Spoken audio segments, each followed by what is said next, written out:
জ্ঞানাঞ্জন শলাকয়া চক্ষুন্মিলিतं येन তস্मै শ্রী গুরবে নমো বিষ্ণুপাদায় কৃষ্ণপৃষ্ঠায় ভূতলে শ্রীমতে জয় পতাকাশং নীতি নামিনে নমো আচার্য পাদায় নিতাই কৃপা প্রদায়িনে গৌরপদ ধামোদায় নগর গ্রাম তারিণে নমো বিষ্ণুপাদায় কৃষ্ণপৃষ্ঠায় ভূতলে শ্রীমতে ভক্তি বেদান্ত স্বামিনে নমস্তে সরস্বতী দেবে গৌরবাণী প্রচারিণে নির্বিশেষ শূন্যবাদ পাশ্চাত্য দেশতারিণে বাঞ্ছা কল্পতরুভ্যশ্চ কৃপা সিন্ধুভ্যেব চ পতিতানাং পাবনেভ্যো বৈষ্ণবেভ্যো নমঃ। হে কৃষ্ণ করুণা সিন্ধু দীনবন্ধু জগৎপতে গোপেশ গোপিকা কান্ত রাধা কান্ত নমস্তে। তপ্ত কাঞ্চন গৌরাঙ্গী রাধে বৃন্দাবনেশ্বরী বৃষভানুসুতে প্রণমামি হরিপ্রিয়ে। জয় শ্রীকৃষ্ণ চৈতন্য প্রভু নিত্যানন্দ শ্রী অদ্বৈত গদাধর শিবাচার্য গৌর ভক্ত। হরে কৃষ্ণ কৃষ্ণ কৃষ্ণ হরে হরে, হরে রাম রাম রাম হরে হরে। জয় গৌর। জয় শ্রীল প্রভুপাদ, জয় শ্রীল প্রভুপাদ। হরে কৃষ্ণ। তো আজকের আমরা ভগবান সম্বন্ধে একটু আলোচনা করব। এই পৃথিবীতে অধিকাংশ মানুষ এই ভগবান সম্বন্ধে তারা বিভ্রান্ত। তো এই পৃথিবীতে দুই প্রকারের মানুষ বাস করে। এক শ্রেণীর মানুষ আস্তিক, আর এক শ্রেণীর মানুষ হলো নাস্তিক। নাস্তিক মানে যারা ভগবানকে, ভগবানের অস্তিত্বকে মানে না, তাদের বলা হয় নাস্তিক। অর্থাৎ একাধারে তাদের অসুরও বলা যায়। কারণ আমরা যুগে যুগে দেখতে পাই যে হিরণ্যকশিপু, হিরণ্যাক্ষ, দুর্যোধন, শিশুপাল, দন্তবক্র, রাবণ, হিরণ্যকশিপু, রাবণ, এরা সবাই বিষ্ণু বিরোধী ছিল। অর্থাৎ এরাও ভগবানকে মানত না। ভগবান যে আছেন এটা তারা স্বীকার করত না। তারা নিজেরাই মনে করত তারা ভগবান। তাহলে এই নাস্তিক লোকেরা, এরা ভগবানকে মানে না, তাই এদের অসুরও বলা যায়। এরা সবাই মূর্খ, অভাগা। অবজানন্তি মাং মূঢ়া মানুষেম তনুমাশ্রিতাম পরং ভাবম অজান্ত ভূত মহেশ্বরম। ভগবান গীতায় 9 নম্বর অধ্যায়ে 11 নম্বর শ্লোকে বলছে যে আমি যখন মানুষ হয়ে মনুষ্য রূপ ধারণ করে এই জগতে অবতীর্ণ হই, তখন মূর্খরা আমাকে বুঝতে পারে না, তারা আমাকে অবজ্ঞা করে। তারা আমার পরম ভাব সম্বন্ধে অবগত নয়। তারা আমাকে সর্বভূতের মহেশ্বর বলে জানে না। যেমন ভগবান যখন এই দ্বাপরে কৃষ্ণ রূপে এই জগতে অবতীর্ণ হলেন এবং সেই কুরু পাণ্ডবদের আত্মীয় হয়ে, বিশেষ করে পাণ্ডবদের সখা হয়ে তিনি তাদের সঙ্গে দিনাতিপাত করেছিলেন। কিন্তু কজন মানুষ জানতেন যে কৃষ্ণ ভগবান? একমাত্র পাণ্ডবরা, ভীষ্মদেব, বিদুর, এরাই জানতো, কুন্তী দেবী, এরাই জানতো কৃষ্ণ ভগবান। কিন্তু আর সব শকুনি, দুর্যোধন, অন্যান্য সবাই জানতো যে বেটা গোয়ালার বেটা। তাহলে ভগবানকে জানতে পারে, সেই জন্য ভগবান বলছে যে তারা মূর্খ, তারা আমার সম্বন্ধে অবগত হয় না। তো এই যে নাস্তিক আর আস্তিক প্রসঙ্গে, যারা নাস্তিক তারা তো বলে আমি ভগবান টগবান মানি না। তো ভগবান এই সম্বন্ধে গীতাতেও 7ম অধ্যায়ে 15 নম্বর শ্লোকে বলছেন, ন মাং দুষ্কৃতি ন মূঢ়া প্রপদ্যন্তে নরাধমা মায়া অপহৃত জ্ঞান আসুরং ভাবম আশ্রিতা। 4 শ্রেণীর মানুষ আমার ভজনা করে না। তারা কারা? না মূঢ়, নরাধম, মায়ার দ্বারা যাদের জ্ঞান অপহৃত হয়েছে, এবং যারা আসুরিক ভাবাপন্ন। তো সেই সমস্ত দুষ্কৃতকারীরা, ভগবান তাদের দুষ্কৃতকারী বলেছেন, কারণ তাদের মস্তিষ্কটা ভালো কিন্তু কর্মটা করে সমাজের ক্ষতি করার জন্য, তাই তাদের দুষ্কৃতকারী বলে তিনি আখ্যা দিয়েছেন। তো তারা কখনো ভগবানের শরণাগত হয় না। আর ভগবান তো নিজেও সবার কাছে প্রকাশিত হন না, তিনি যোগমায়ার দ্বারা আবৃত থাকেন। নহং প্রকাশ সর্বস্ব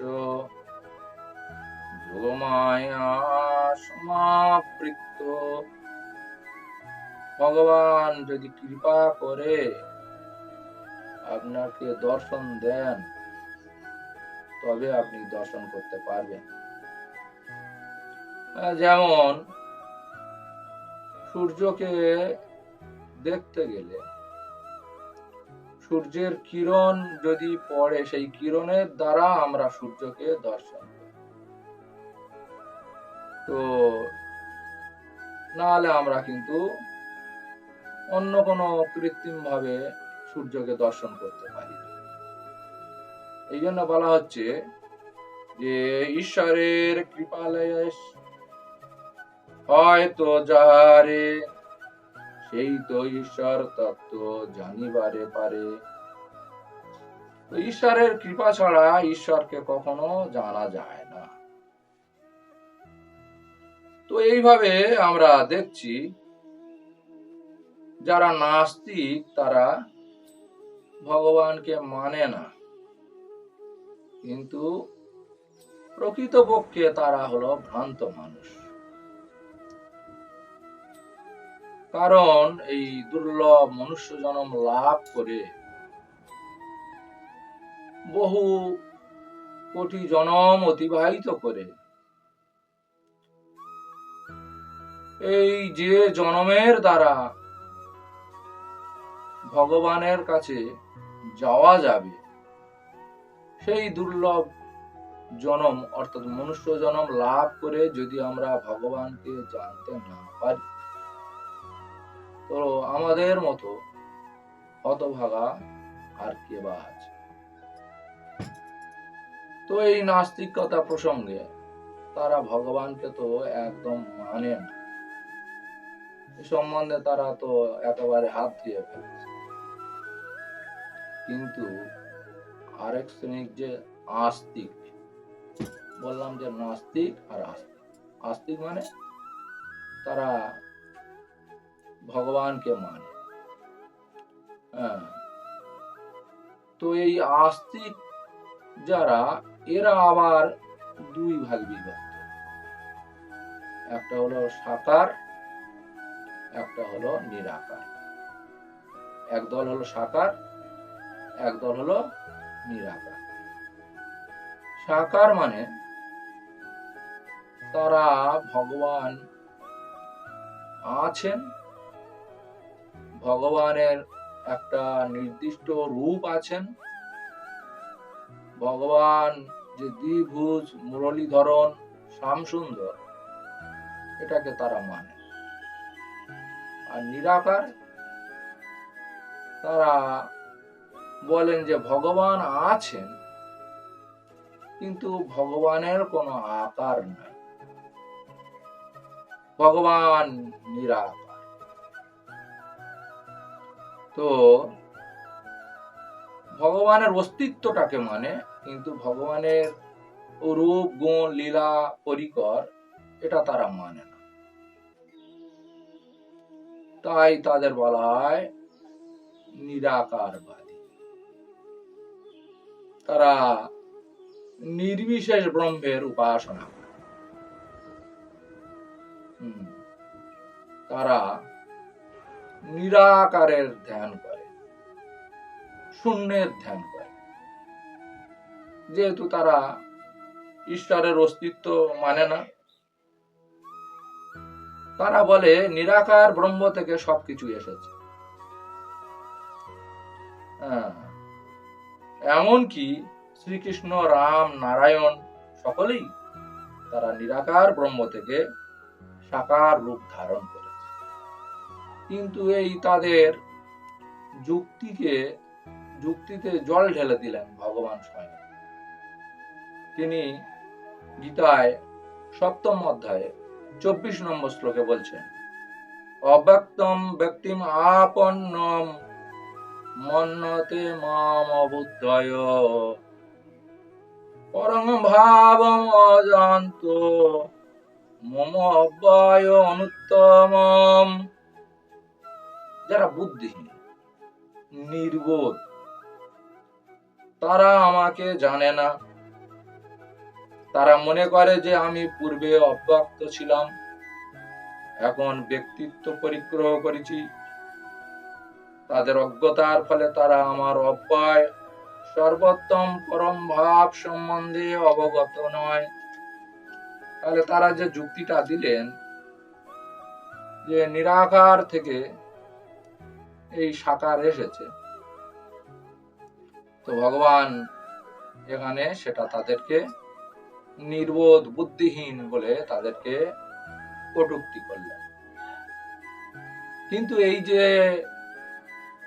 নিরাকারবাদীরা যে নিরাকারের ধ্যান করে, সেই সম্বন্ধে গীতায় 12 নম্বর অধ্যায়ে 5 নম্বর শ্লোকে ভগবান বলে দিচ্ছেন যে নিরাকার ভজন আর সাকার ভজন উভয়ই অন্তিমে ভগবৎ প্রাপ্তি হবে, কিন্তু ক্লেশ অধিকতর তেষাম অব্যক্ত অশক্ত চেতসম অব্যক্ত হি গতির দুঃখং দেহ বোধবির অবাপতে।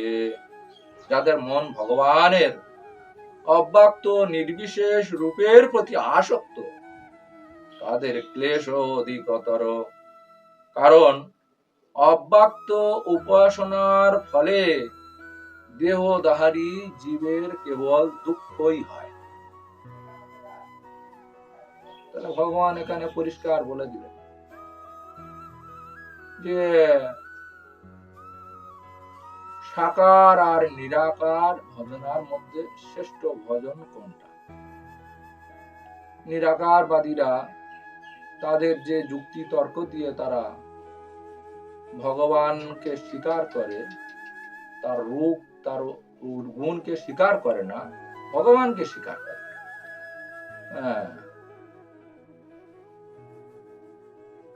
এই জীব তো সবাই ব্রহ্ম, ভগবান হলেন পরম ব্রহ্ম, তাই তারা বলছে পরম ব্রহ্ম নিরাকার। কিন্তু ভগবান এখানে সেটা গীতার মাধ্যমে তিনি বিশ্লেষণ করে দিলেন যে নিরাকার ভজন কষ্ট ছাড়া আর কিছু নয়। তো এটা গেল নিরাকার বাদী।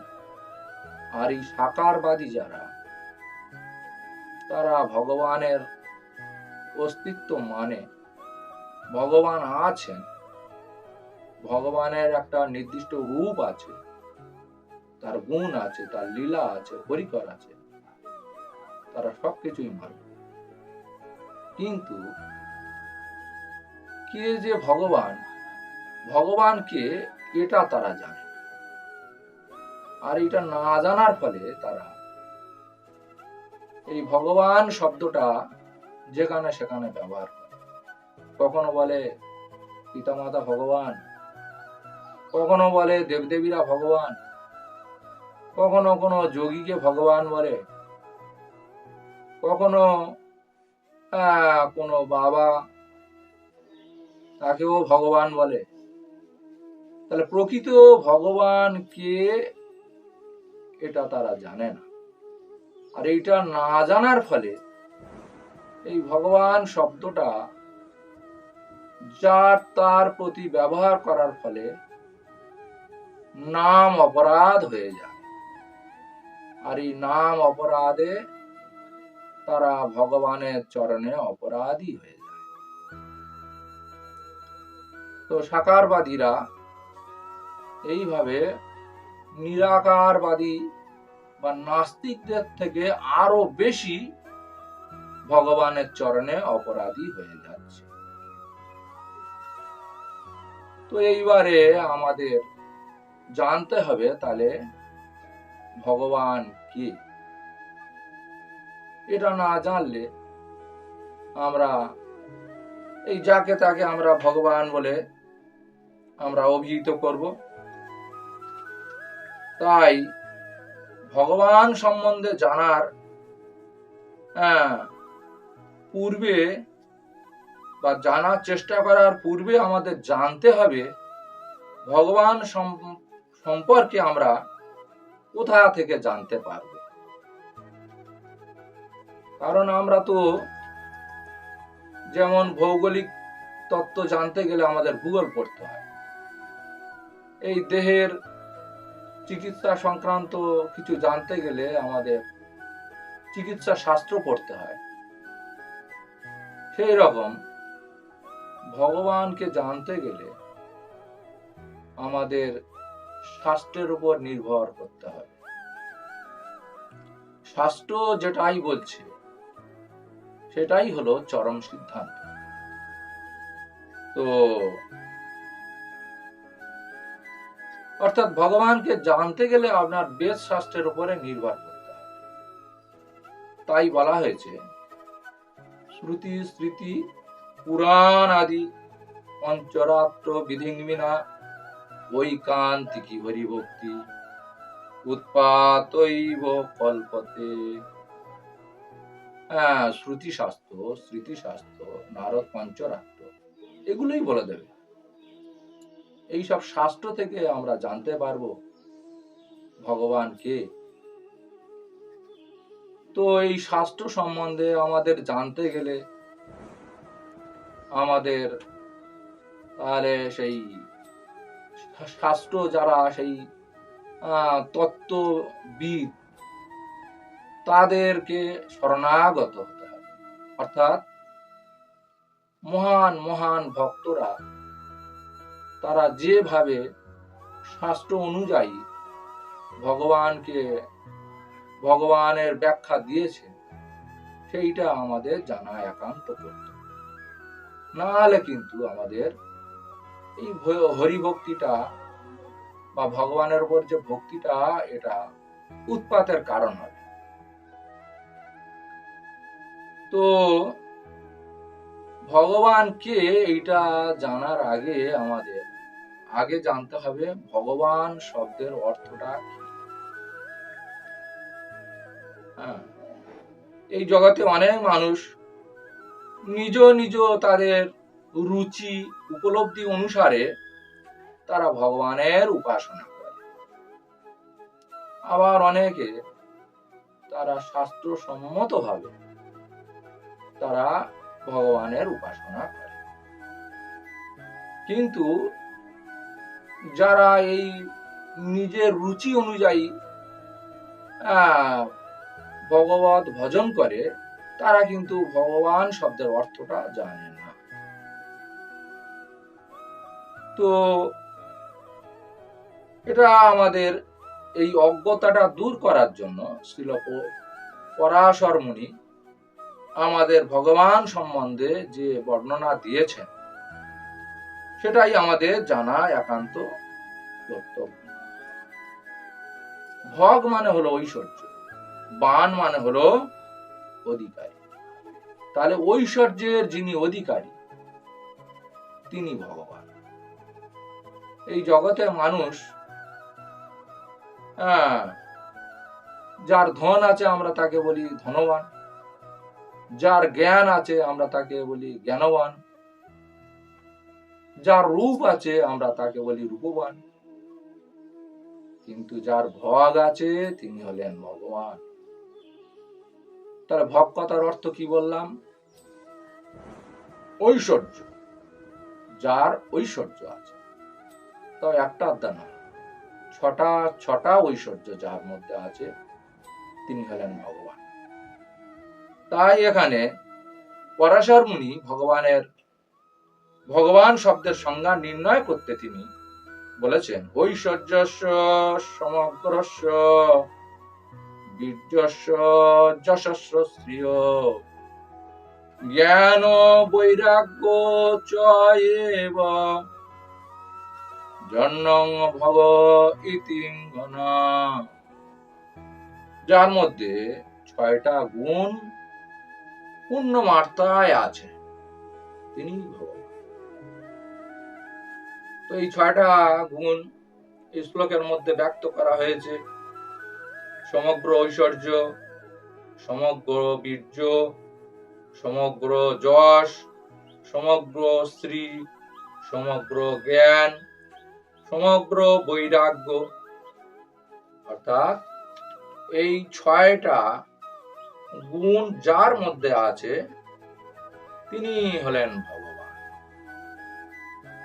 তো আমাদের এইবারে জানতে হবে ভগবান সম্বন্ধে আমরা জানলাম, কিন্তু ভগবানটা কি? আমরা তো যখন তখন যাকে তাকে ভগবান। প্রভুপাদ বলেছেন ভারতবর্ষ আর বাংলাদেশ হলো ভগবান তৈরির ফ্যাক্টরি। তাই আমাদের জানতে হবে এই যে ষড় ঐশ্বর্য কার মধ্যে আছে? দেবদেবীদের মধ্যে আছে, যাকে আপনারা মন গড়া ভগবান বলেন। পিতা মাতার মধ্যে আছে, যাকেও আপনারা ভগবান বলেন। না ওই যোগী যারা নানা ধরনের ইয়ে দেখিয়ে ভেলকি দেখিয়ে যারা মানুষের মন জয় করে, তাদের মধ্যে এই 6 ঐশ্বর্য আছে কিনা। এবারে আপনাকে জানতে হবে শাস্ত্র অনুযায়ী এই 6 ঐশ্বর্যের মালিককে। এই যে পরম তত্ত্ব, সেই পরম বস্তু বলা হচ্ছে কেন না, যার ঊর্ধ্বে কেউ নেই, যার সমানও কেউ নেই, তিনি হলেন পরম। তো সেই পরম বস্তু হলেন স্বয়ং ভগবান। সেখানে ব্রহ্ম সংহিতায় বলা হচ্ছে ঈশ্বর পরম কৃষ্ণ সচ্চিদানন্দ বিগ্রহ অনাদিরাদি গোবিন্দ সর্বকারণের কারণম। পরম কৃষ্ণ, তার সেই পরম কথাটা কে? এই পরমের যোগ্যতা কার আছে? শ্রীকৃষ্ণের। তাই শ্রীকৃষ্ণ হলেন ভগবান, তিনি হলেন এই 6 ঐশ্বর্যের মালিক। এই জগতের মালিক। মানুষের অনেকের বিত্ত আছে, অনেকের জ্ঞান আছে, কিন্তু তার মধ্যে বৈরাগ্য নেই। আবার অনেকের মধ্যে স্ত্রী আছে, বল আছে, তার মধ্যে জ্ঞান নেই। কিংবা আমি জ্ঞানবান, আমার চেয়ে আরো অনেক অনেক জ্ঞানবান ব্যক্তি আছে, আমি রূপবান, কিন্তু আমার থেকে আবার অনেকের আরো সুন্দর সুন্দর রূপ আছে। আমি বলবান, কিন্তু আবার আমার চাইতেও আরো অনেক বলবান আছে। কিন্তু ভগবান, তার ঊর্ধ্বে আর কেউ নেই, তার সমকক্ষ কেউ নেই। তাহলে আমরা বুঝতে পারছি কৃষ্ণই ভগবান। ভগবান গীতাতেই তিনি অর্জুনের সঙ্গে তার যে কথোপকথন, সেই কথোপকথনের মাধ্যমেই তিনি যে ভগবান, তিনি সেটাইও আমাদেরকে বুঝিয়ে দিয়েছেন। তার প্রত্যেকটা প্রশ্নে অর্জুন তাকে ভগবান উবাচ, কখনো কৃষ্ণ উবাচ বলেনি। সর্বক্ষেত্রে ভগবান উবাচ, শ্রী ভগবান উবাচ। তাহলে গীতার মধ্যে অর্জুনও কৃষ্ণকে ভগবান সম্বোধন করে তিনি প্রমাণ করে দিয়েছেন কৃষ্ণই ভগবান। ভগবান গীতাতেও নিজে বলেছেন অহং সর্বস্ব প্রভাব মত্ত সর্বং প্রবর্ততে ইতিমত্তা ভজন্তে মাং বুধা ভাব সমন্বিতা। অর্থাৎ আমি সমস্ত কিছুর উৎস, সবকিছু আমার থেকে উৎপত্তি হয়েছে। অর্থাৎ ভগবান হলেন সবকিছুর স্রষ্টা, সবকিছুর পালন কর্তা, তিনি সবকিছুর সংহার কর্তা। যে কথাটা এই যে বেদান্ত সূত্রের প্রথম শ্লোকে যেটা বলা হয়েছে, অথাৎ ব্রহ্ম জিজ্ঞাসা। আগেই বলেছি জীব হলো ব্রহ্ম, আর ভগবান হলেন পরম ব্রহ্ম। তো সেই পরম ব্রহ্ম কে?